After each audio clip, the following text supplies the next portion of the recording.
Moto Edge 40 smartphone जो कि अभी-अभी रिसेंटली लॉन्च हुआ है, उसकी अभी सेल भी स्टार्ट नहीं हुई है। एंड iQOO Neo 7 स्मार्टफोन, दोनों के अंदर में ही कंफ्यूजन बनी हुई है कि कौन सा ज्यादा बेस्ट है। अब मैं आपको पहले ही बता दूं कि दोनों में से कोई सा भी मतलब बुरा स्पेक्स के साथ में नहीं आता है, कम स्पेक्स के साथ में कोई सा भी स्मार्टफोन नहीं आता है। सिर्फ ये दोनों ही स्मार्टफोन अलग-अलग मेजॉरिटी को टारगेट करते हैं, मतलब कि अलग-अलग यूजर्स को टारगेट करते हैं। तो इस वीडियो में मैं आपको ये तो बताऊंगा ही कि किसके अंदर में क्या कम मिलता है, क्या ज्यादा मिलता है, एंड लास्ट में आपको ये भी बताऊंगा कि कौन सा स्मार्टफोन किन लोगों को टारगेट करता है। इन दोनों के बेस वेरिएंट 30,000 रुपए के अंडर में मिलते हैं। मोटरोला के अंदर में तो एक ही वेरिएंट आता है। पहला डिफरेंस तो यहीं पर ही आ जाता है कि मोटरोला के अंदर में 8 GB की रैम एंड 256 GB का वेरिएंट मिलता है, जिसके साथ में LPDDR4X की रैम एंड UFS 3.1 का स्टोरेज मिलता है। और iQOO में यहाँ पर मिलता है 8 GB की रैम, 128 GB का स्टोरेज, मतलब कि इसके अंदर में स्टोरेज कम मिलता है, बट इसके अंदर में LPDDR5 की रैम मिलती है एंड UFS 3.1 का स्टोरेज मिलता है। डिस्प्ले की बात करूं तो मोटरोला के अंदर में 6.55 इंचेस की full HD plus POLED display मिलती है, वो भी 144 हायर रिफ्रेश रेट के साथ में।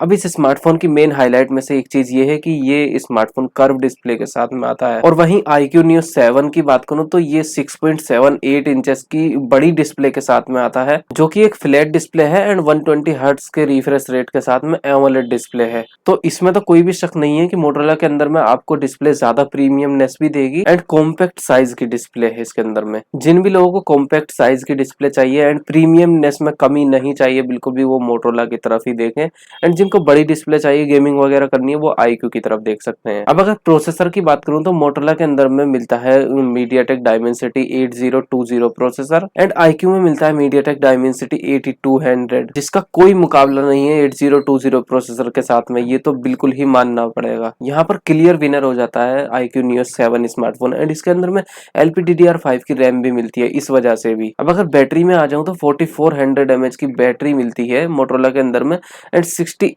वोल्ट की फास्ट चार्जिंग का सपोर्ट दिया गया है। वहीं iQOO के अंदर में मिलती है 5000 mAh की बिग बैटरी एंड 120 वोल्ट की फास्ट चार्जिंग का सपोर्ट मिलता है। तो यहाँ भी कोई डाउट नहीं है, iQOO यहाँ पर भी विनर निकलता है। अब अगर कैमराज की बात करूं तो यहाँ पर थोड़ी सी कहानी उल्टी हुई है, मतलब कि यहाँ पर मोटरोला के अंदर में आपको डुअल रियर कैमरा सेटअप मिलता है। 50 मेगापिक्सल का मेन है OIS के साथ में एंड 13 मेगापिक्सल का अल्ट्रा वाइड है, जो कि मैक्रो का भी काम करेगा। एंड अगर सेल्फी की बात करूं तो यहाँ पर 32 मेगापिक्सल की सेल्फी मिलती है एंड इसका हाईलाइट पॉइंट ये भी है कि ये इसके सारे कैमराज ही 4K रिकॉर्डिंग को सपोर्ट करते हैं। बट यहाँ iQOO पीछे रह जाता है। इसके अंदर में मिलता है 64 मेगापिक्सल का main sensor with OIS and 2 megapixel का मैक्रो, 2 मेगापिक्सल का बुके कैमरा एंड 16 मेगापिक्सल की सेल्फी मिलती है एंड इसका सिर्फ मेन कैमरा ही 4K रिकॉर्डिंग को सपोर्ट करता है। iQOO में डुअल नैनो सिम का सपोर्ट मिलता है, मतलब कि दोनों ही फिजिकल सिम आप इसके अंदर में इस्तेमाल कर पाएंगे। बट मोटरोला के अंदर में सिर्फ एक ही फिजिकल सिम आप इस्तेमाल कर पाएंगे, एक आपको ई सिम का सपोर्ट दिया गया है।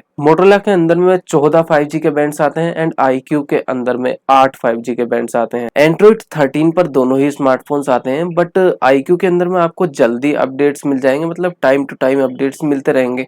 बट मोटरोला का प्रीवियस अगर रिपोर्ट देखें तो पता चलता है कि मोटरोला अपडेट्स के अंदर में कंसिस्टेंट नहीं है। पता नहीं है कि मतलब मिलेंगे भी या नहीं, या फिर लेट मिलेंगे बहुत ज्यादा। अब देखो, ज्यादा स्पेक्स गिराने से बढ़िया मैं आपको क्लियर एक चीज बता देता हूँ। तो अगर आपको एक लाइक प्रीमियम स्मार्टफोन इस्तेमाल करना है अंडर 30K के अंदर में, तो आपको मोटरोला का स्मार्टफोन देखना चाहिए, मोटो एज 40, क्योंकि डिस्प्ले कर्व है, कॉम्पैक्ट साइज का फोन है, IP68 का सर्टिफिकेशन है इस स्मार्टफोन को। एंड हाँ, मैं पहले आपको बताना भूल गया, इसके अंदर में वायरलेस चार्जिंग का सपोर्ट भी है। तो ये स्मार्टफोन आपको कंप्लीट वो वाली फील देगा जो कि एक प्रीमियम स्मार्टफोन फील देता है, बिकॉज इसके अंदर में प्रीमियम स्मार्टफोन के कई सारे फीचर्स दिए गए हैं। बट अगर आप एक गेमर हो या फिर आप एक एडिटर हो, वीडियो एडिटिंग करते हो, आपको हैवी परफॉर्मेंस बेस्ड स्मार्टफोन चाहिए एंड बड़ी डिस्प्ले चाहिए, तो आपको बिना सोचे दोनों में से चुनना हो तो आपको iQOO Neo 7 स्मार्टफोन चुनना चाहिए, बिकॉज वो परफॉर्मेंस बेस्ड स्मार्टफोन है। एंड हाँ, मोटरोला के अंदर में आपको एल्यूमिनियम का फ्रेम मिलता है, तो मतलब कि जो चीज प्रीमियमनेस के अंदर में आती है वो मोटरोला के अंदर में मिलती है। Moto Edge 40 smartphone under 30K के अंदर में एक बेस्ट प्रीमियम स्मार्टफोन बन जाता है। और वहीं पर iQOO Neo 7 smartphone under 30K के अंदर में बेस्ट परफॉर्मेंस बेस्ड स्मार्टफोन बन जाता है। गाइस, मुझे लगता है इस वीडियो से आपकी कंफ्यूजन दूर हो गई होगी, एंड हो गई है तो प्लीज यार इस वीडियो को लाइक कर दीजिए एंड इस चैनल को सब्सक्राइब भी कर लीजिए